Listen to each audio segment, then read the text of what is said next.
मानसिक रोगी जो हो जाता है, जिसको कि ओसीडी, डिप्रेशन, फोबिया या नॉर्मली गंभीर मानसिक रोग हो गया है, स्किज़ोफ्रेनिया हो गया है, बाइपोलर हो गया है, तो कई बार घर वाले परेशान हो जाते हैं, सोचते हैं क्या करें भाई, कैसे ठीक होगा, इलाज करा कर थक जाते हैं। तो कई बार पड़ोसी या उनके रिश्तेदार सलाह देते हैं कि भाई इसकी शादी करा दो, शादी करा दोगे तो जिम्मेदार हो जाएगा, सब कुछ बढ़िया हो जाएगा। तो क्या ऐसा होता है कि शादी करने सब कुछ ठीक हो जाता है?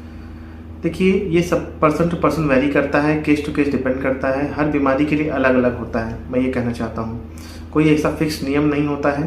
क्योंकि जैसे मान लीजिए एक डिप्रेशन का पेशेंट है, उसको उदासी है ज़िंदगी में, अगर उसको उदासी किस बात की है, करियर की उदासी है ज़िंदगी में, कि रिलेशनशिप की प्रॉब्लम है, क्या वो खुद को अकेलापन महसूस करता है कि भाई मेरी ज़िंदगी में कोई नहीं है, कोई दुख शेयर करने वाला नहीं है, 20 साल का लड़का है, 25 साल का लड़की है, या फिर मान लीजिए 30 साल के हैं, जॉब से परेशान है, किस बात से परेशान है।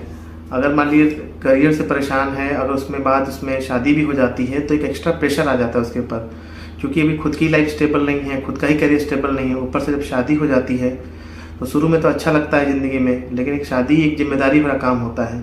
एक दूसरे की ज़िंदगी में आप जाते हैं, दूसरे की ज़िंदगी को भी संभालना होता है।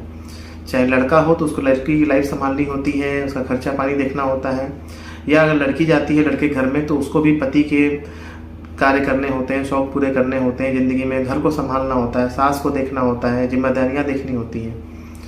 ऐसे में अगर आपका मन जो है स्टेबल नहीं रहेगा, मन शांत नहीं रहेगा, मन हेल्दी नहीं रहेगा, तो आप ये जिम्मेदारियां कैसे निभा पाएंगे?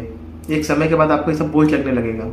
मैं ये बात बोलना चाहता हूँ। शादी का डिसीजन काफ़ी जिम्मेदारी भरा होता है, 2 जिंदगी की, 2 परिवारों की बात होती है। सिर्फ 2 लाइफ इसमें इन्वॉल्व नहीं होती है, 2 परिवार इन्वॉल्व हो जाते हैं। जब तक आप मेंटली प्रिपेयर्ड नहीं है शादी करने के लिए, जब तक आप अपने पार्टनर को ठीक से जानते नहीं हैं, तब तक शादी मेरे हिसाब से नहीं करना चाहिए।